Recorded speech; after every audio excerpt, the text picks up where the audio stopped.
Anti dandruff shampoo অনেকেই ব্যবহার করেন, কিন্তু অ্যান্টি ড্যান্ড্রাফ শ্যাম্পু রাইট ওয়েতে ইউজ করার প্রসেস কিন্তু অনেকেই জানেন না।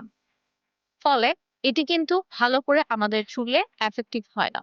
তাই অ্যান্টি শ্যাম্পু ইউজ করার আগে কিছু মেথড ফলো করতে হবে।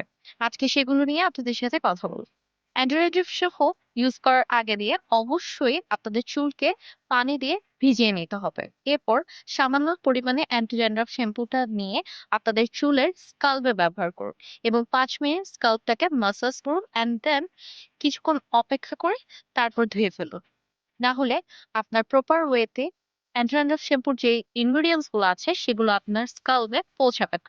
তাই এক্ষেত্রে ৫ থেকে ১০ মিনিট বা ৫ থেকে ৭ মিনিট রেখে দেন ওয়াশটা করবেন। অ্যান্টি-ড্যান্ড্রাফ শ্যাম্পু ইউজের পরে চুল অনেক সময় ড্রাই দেখায়। তাই অবশ্যই অ্যান্টি-ড্যান্ড্রাফ শ্যাম্পু ইউজ করার পরে একটি ভালো কন্ডিশনার আপনার চুলে এপ্লাই করুন। আপনার চুলের মিড এরিয়া থেকে একদম নিচের লাইন পর্যন্ত কন্ডিশনার এপ্লাই করবেন। দেন ওয়াশ করার পরে চুলটাকে ভালো করে আলতো করে ম্যাসাজ করে হেয়ারটাকে ওয়াশ করে নেবেন। তারপর আপনার চুলটাকে হেয়ার ড্রায়ার দিয়ে আস্তে, আস্তে করে শুকিয়ে নেবেন। ভিডিওটি ভালো লেগে থাকলে একটি লাইক দিয়ে যাবেন।